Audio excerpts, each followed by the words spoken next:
بسم اللہ الرحمن الرحیم۔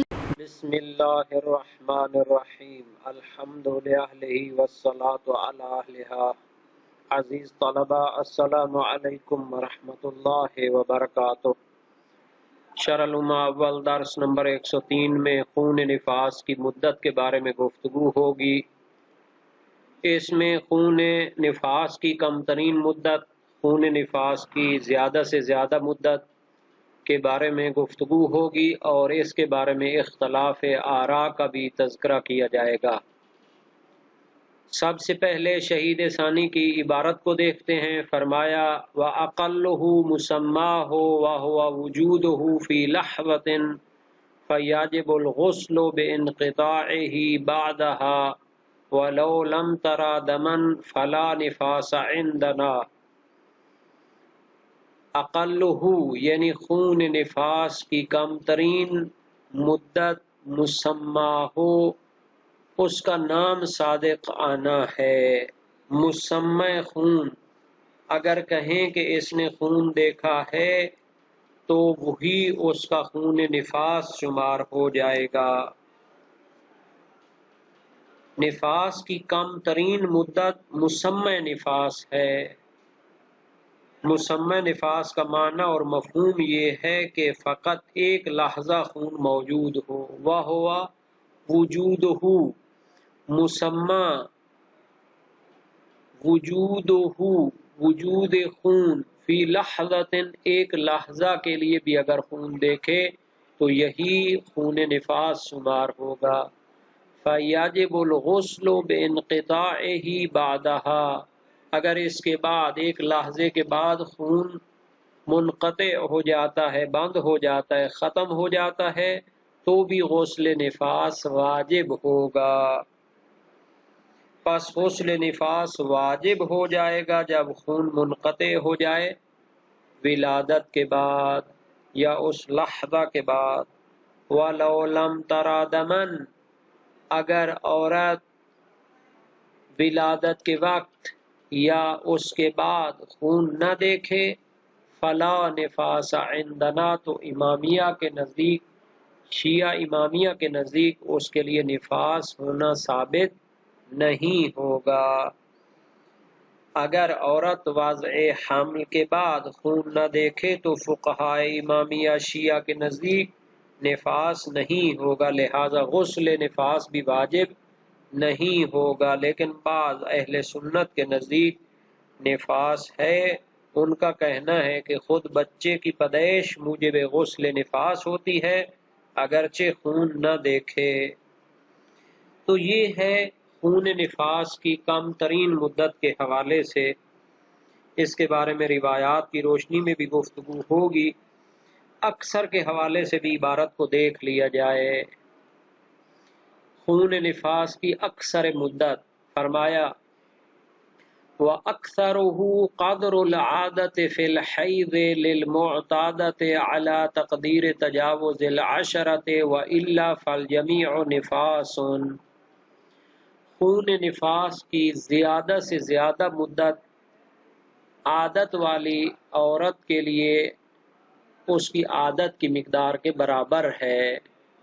لِلْمُعْتَادَةِ عَلَى تَقْدِيرِ تَجَاوُزِ الْعَشْرَةِ، اگر خون 10 دنوں سے تجاوز کر جائے، 10 دنوں کے بعد بھی خون جاری رہے تو عادت والی عورت کے لیے فقط حیض کی جو عادت ہے اتنے دنوں کے لیے نفاس شمار ہوگا۔ وَإِلَّا فَالْجَمِيعُ نِفَاسٌ، اگر 10 دن سے تجاوز نہ کرے تو پھر سارا خون نفاس شمار ہوگا۔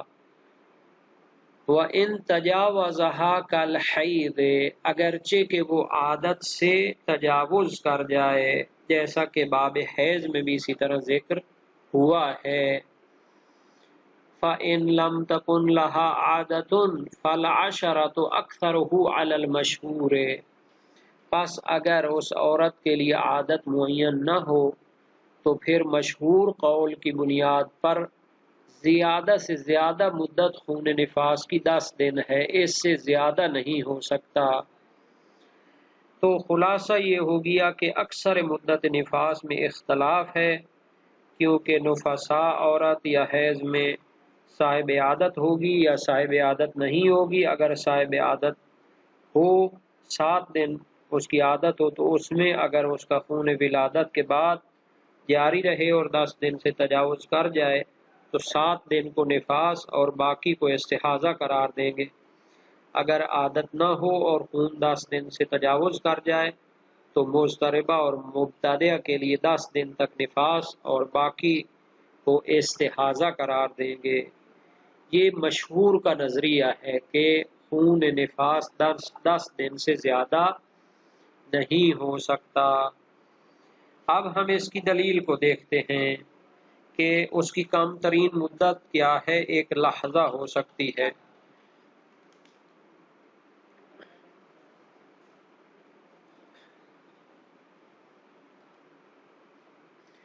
اس کی دلیل لیث مرادی ابو بصیر کی روایت ہے امام صادق علیہ السلام سے، سألتہ عن النفساء کم حد نفاسها حتی تجب علیہا الصلاۃ وکیف تصنع۔ نفاس والی عورت کے بارے میں سوال کیا کہ اس کے نفاس کی حد کیا ہے یہاں تک کہ اس پر نماز واجب ہو جائے، اور کیسے وہ اپنے احکام کو انجام دے۔ فقال لیس لہا حد، فرمایا اس کی کوئی خاص حد نہیں ہے، یعنی کمی کی طرف بھی کوئی حد نہیں ہے۔ تو اگر وہ خون نہیں دیکھتی تو اصلاً اس کا نفاس نہیں ہوگا، جبکہ بعض اہل سنت نے واجب کیا ہے غسل کو فقط بچے کے جنم سے، اگرچہ کہ خون نہ دیکھے۔ بعض نے اسے حدث اصغر قرار دیا ہے کہ اس سے وضو واجب ہو جاتا ہے۔ اب ہم آتے ہیں اس کی اکثر مدت کی طرف۔ تو اس کی اکثر مدت کے بارے میں اختلاف ہے۔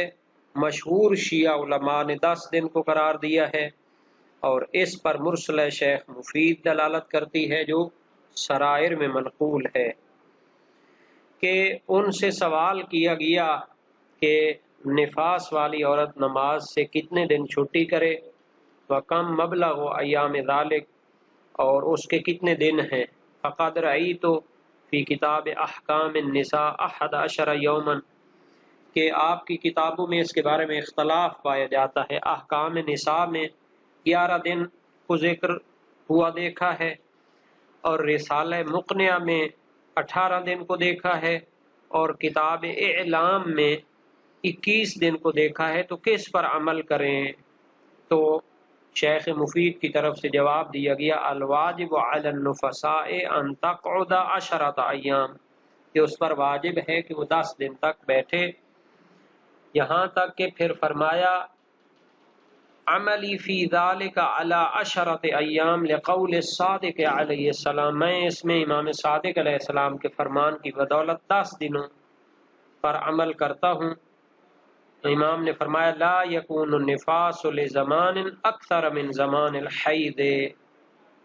شیخ مفید نے مقنعہ میں فرمایا ہے قد جاءت اخبار معتمدۃ فی ان اقصى مدت النفاس هو 10 ایام خاصۃ وعلیہا اعمل لوضوحها عندی، کہ معتمد اور معتبر روایات ہیں کہ زیادہ سے زیادہ مدت نفاس 10 دن ہے، اور اسی پر میں عمل کرتا ہوں کہ یہ میرے نزدیک زیادہ واضح ہے۔ مالک بن اعین نے امام باقر علیہ السلام سے روایت کی ہے ان النفساء یغشاها زوجها وهي فی نفاسها من الدم، کہ نفاس والی عورت سے اس کا شوہر اس کے قریب جاتا ہے اور وہ خون نفاس کی حالت میں ہوتی ہے۔ فرمایا نعم اذا مضى لها منذ یوم وضعت بقدر ایام عدت حیضها، کہ اگر اس کی حیض والی عدت اور اس کی جو عادت ہے اس جتنا دن گزر چکے ہوں تو پھر کوئی حرج نہیں ہے۔ تو شیخ نے تہذیب میں فرمایا ہے ھذا الحدیث يدل على ان اکثر ایام النفساء مثل اکثر ایام الحیض، چونکہ ایام حیض بھی زیادہ سے زیادہ 10 دن ہوتے ہیں، تو نفاس کی بھی مدت 10 دن زیادہ سے زیادہ۔ اور یونس بن یعقوب نے امام صادق علیہ السلام سے روایت کی ہے ان امرا والدت فرأت الدم اکثر من ما کانت ترا، اس کو یعنی خون زیادہ آتا ہے حیض کی مقدار سے، فرمایا فلتقض ایام قرئها التي كانت تجلس ثم تستظهر لعشرۃ ایام، کہ وہ اپنی ایام عادت جتنی بیٹھے اور اس کے بعد پھر 10 دن تک مکمل کرے۔ سید مرتضی شیخ صدوق اسکافی اور ایک جماعت کہتے ہیں کہ اکثر نفاس 18 دن ہے، اور انہوں نے دلیل لائی ہے حنان بن سدیر کی روایت سے لأی علت اعطیت النفساء 18 یوما ولم تعط اقل ولا اکثر، کہ نفاس والی عورت کے لیے 18 دن کیوں قرار دیے گئے اور اس سے کم اور زیادہ کیوں نہیں ہے؟ فرمایا لأن الحیض اقلہ 3 واوسطہ 5 واکثرہ 10، فاعطیت اقلہ واوسطہ واکثرہ، کہ حیض 3 دن ہوتا ہے، 5 دن ہوتا ہے، 10 دن ہوتا ہے، تو یہ ملا کر 18 دن بن گئے اور یہ سارے نفاس کے لیے قرار دیے گئے ہیں۔ اسی طرح اور بھی روایتیں ہیں، یہ نفاس کے باب نمبر 3 میں آئی ہوئی یہ ساری روایات۔ اب اس میں آتے ہیں کہ علامہ حلی نے مختلف الشیعہ میں فرمایا ہے ان ذات العادة ترجع الى عادتها في الحیض والمبتدئ تصبر 18 یوما، عادت والی عورت جو ہے اس کے لیے حیض کی عادت ہی نفاس ہوگی، اور مبتدئہ جو ہے وہ 18 دن نفاس بیٹھے گی۔ اس طرح روایات کے درمیان انہوں نے جمع کی ہے، اور پہلی جو روایت ہے وہ عادت والی کے ساتھ خاص ہو گئی، اور دوسری جو ہے مبتدئہ اس سے مراد لے لی۔ عمانی فرماتے ہیں ابن ابی عقیل عمانی کہ اکثر نفاس 21 دن ہے، اور معتبر میں محقق حلی اس کو نقل کرنے کے بعد فرماتے ہیں قد روا ذالک البزنطی فی کتابہ عن جمیل عن زرارہ و محمد ابن مسلم عن نبی جعفر علیہ السلام، کہ اسے بزنطی نے اپنی کتاب میں اپنی سند سے نقل کیا ہے، اور اس کے بعد فرمایا ہے فَإِنَّهُ مَتْرُوكٌ وَالرِّوَایَةُ بِهِ نَادِرَةٌ، یہ متروک ہے، یعنی اس پر عمل نہیں کیا گیا، اس پر فتویٰ نہیں دیا گیا، اور روایت بھی نادر ہے، یعنی وہ متروک العمل ہے۔